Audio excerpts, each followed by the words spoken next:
Ladies and gentlemen, listen carefully because what I'm about to tell you could affect every ounce of gold and silver you own. The Federal Reserve just sent shockwaves through the financial system, and most investors don't even realize it yet. If you think this is just another headline, think again.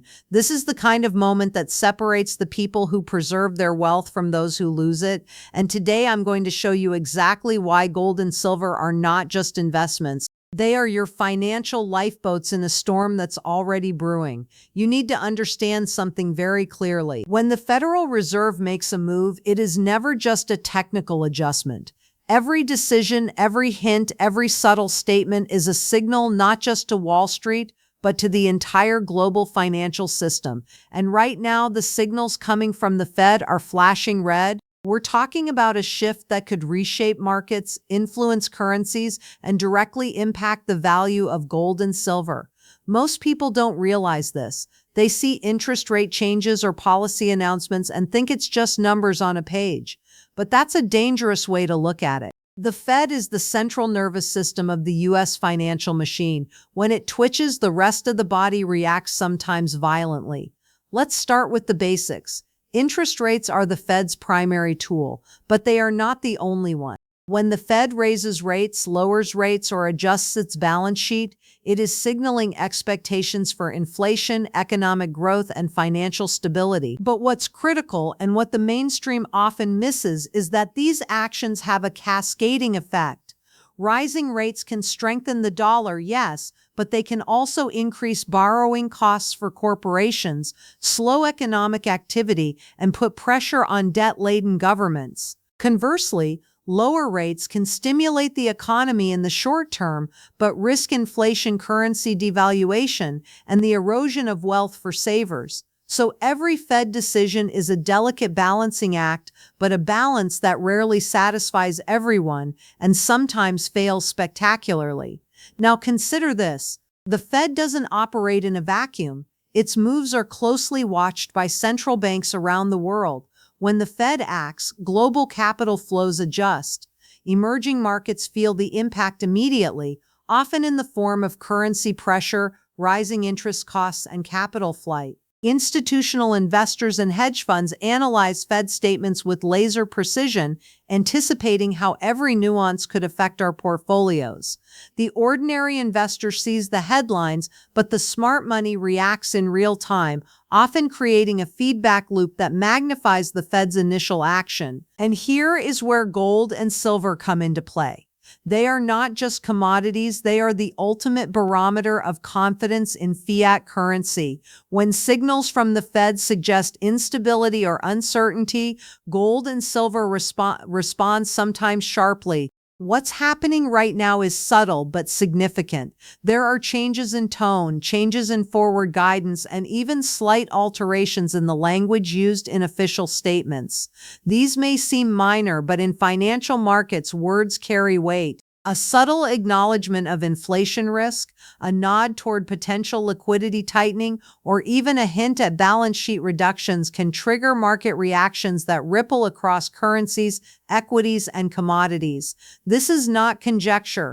History has repeatedly shown that markets react not just to policy itself, but to the signals it conveys. And when the Fed signals a major shift, the response in gold and silver is often immediate as investors seek safe havens against uncertainty. Debt is another critical factor. The United States carries trillions in outstanding obligations. The Fed's policies directly influence the cost of servicing that debt. A small miscalculation in interest rate policy could dramatically increase borrowing costs, forcing adjustments in fiscal policy, market liquidity, and international confidence in the dollar. Investors who understand this see the connection clearly. When the cost of debt rises or when liquidity conditions tighten, the demand for tangible assets like gold and silver often spikes. This is not speculation, it is risk management. Those who ignore it do so at their own peril. Let's talk about timing. Market participants who anticipate shifts often get ahead of the curve. They watch economic data, inflation indicators, and even geopolitical developments that could influence Fed decisions. These subtle signals we've seen, slight deviations in inflation forecast, changes in employment guidance, hints about future asset purchases are not random. They are the Fed's way of telegraphing future strategy, allowing the market to adjust gradually rather than a sudden shock. But even these small signals can have an outsized effect on asset allocation. Gold and silver in particular react because they are universal measures of value outside the reach of any single currency or interest rate regime. The critical takeaway here is that the Fed's moves are not isolated events. They are part of a complex system that links domestic monetary policy to global markets. Every tweak, every word, every adjustment is a signal that, if interpreted correctly, can guide investment strategy. Those who see these signals clearly understand that gold and silver are more than investments. They are insurance against systemic risk, a hedge against the erosion of currency value, and a store of wealth that transcends borders. Ignoring these signals is not merely risky, it is strategically announced. In the end, the message is simple but urgent. The Fed is signaling major shifts, and the implications are enormous. The smart investor recognizes these signals, acts decisively, and positions themselves to protect and grow wealth. The rest will only realize too late that monetary policy is not just about interest rates. It is about the very foundation of financial security. Gold and silver are the clearest indicators of how seriously we should take these shifts. Pay attention, understand the signals, and act before the consequences of an action become impossible to reverse. In a world where the rules of finance seem increasingly unstable, gold and silver remain the one constant, the anchor in a sea of uncertainty. They are not just commodities. They are insurance policies written in metal, immune to the whims of governments, central banks, or speculative bubbles. Investors often underestimate the psychological and structural importance of precious metals. When markets are calm, gold and silver may appear quiet and uneventful. But when the storm hits, they are often the first to signal danger and the first to provide refuge. This is why they are considered safe. Heavens, not by chance, but by centuries of proof. The first thing to understand is that currencies are essentially promises. A snort, a dollar, a euro, a yen. These are commitments by governments to maintain value and stability, but history teaches us that these promises can and do fail. Hyperinflation, currency devaluation, debt crisis, all of these are stark reminders that paper money is not a permanent store of wealth. Gold and silver, on the other hand, have intrinsic value that cannot be printed at will. They are tangible, universally recognized, and outside the reach of any single government's balance sheet. When confidence in fiat currency falters, investors naturally turn to precious metal to preserve purchasing power. Consider the modern financial system. It is built on debt, leverage, and expectations. Banks borrow from central banks, corporations borrow from financial markets, and consumers borrow to maintain lifestyles. This entire system relies on trust that obligations will be honored and that money retains its value. But the Fed's recent moves, as well as global monetary shifts, remind us that can be fragile when uncertainty enters the system. Whether through inflationary pressure, geopolitical risk, or policy missteps, gold and silver act as stabilizers. They are the assets that survive systemic shocks, the ones that cannot be manipulated through conventional monetary policy, and the ones that preserve real wealth over decades, not just months. Moreover, gold and silver are liquid assets with global appeal. Unlike real estate, collectibles, or complex financial instruments, they can be bought, sold, or transferred anywhere in the world.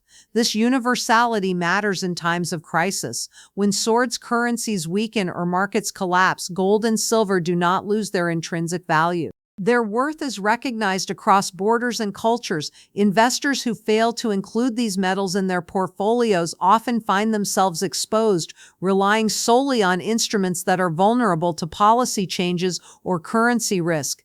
Safe havens do not promise exponential growth. They promise survival, protection, and continuity, and gold and silver have done so consistently through centuries of economic upheaval. One of the most compelling reasons investors turn to gold and silver is their historical track record during periods of hyperinflation, currency devaluation, or banking crisis.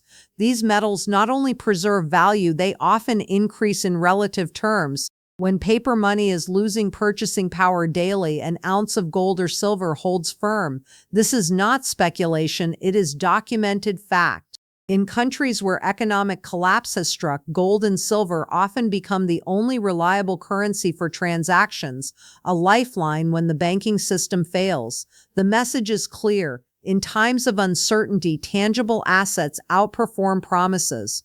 Another critical aspect is psychological security. Financial markets are unpredictable and volatility can shake even the most seasoned investors. Gold and silver provide confidence that no matter what happens in the stock market, the bond market, or the foreign exchange markets, part of one's wealth is secure. This psychological edge is not trivial. Markets often move on perception and expectation. And when investors know they have a portion of wealth they safeguarded in tangible, universally accepted assets, they are less likely to panic, less likely to sell at the worst possible moment, and more likely to make rational strategic decisions. Furthermore, gold and silver act as a hedge against policy missteps. Central banks around the world, including the Fed, often face conflicting priorities, stimulating growth, controlling inflation, and maintaining currency stability.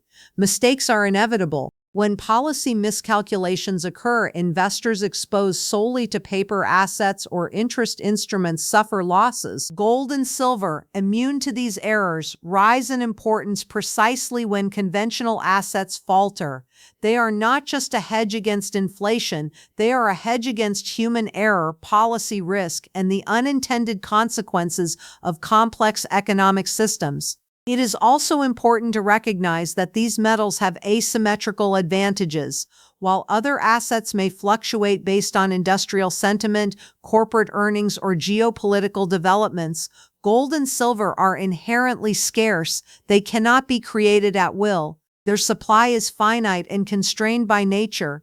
This scarcity ensures that their value cannot be easily diluted. Unlike currencies or financial instruments subject to printing or manipulation, when confidence in paper assets declines, the limited supply of gold and silver makes them even more desirable, driving prices higher and reinforcing their role as a safe haven. Ultimately, owning gold and silver is about preparedness. It is about understanding that wealth preservation is as important, if not more important, than wealth accumulation. It is about recognizing that when uncertainty strikes, markets can move faster than analysis, and protection must already be in place. Safe havens are not speculative gambles, they are defensive strategies. Gold and silver provide certainty in an uncertain world. They're proof against policy risk, economic turmoil, and currency instability. And for investors seeking real protection, they remain the most reliable choice, the ultimate hedge, and the most enduring store of value the world has ever known. Paper currency is often treated as the ultimate measure of value, a convenient tool for transactions, and a supposedly stable store of wealth.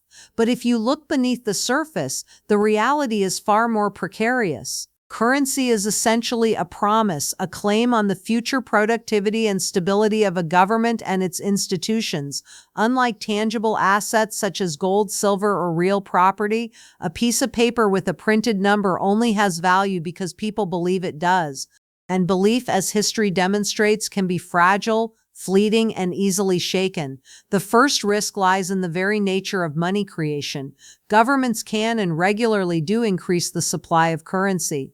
They print more money, inject liquidity, and expand credit in ways that are invisible to ordinary citizens until the effects become undeniable. This is inflation, the silent thief that erodes purchasing power. It doesn't annoy with headlines. It works quietly, reducing the real value of your savings, your investments, and your future income. Those holding only paper currency are exposed, often without realizing it, to a loss in value that accumulates daily like a slow leak in a boat. Debt compounds the risk.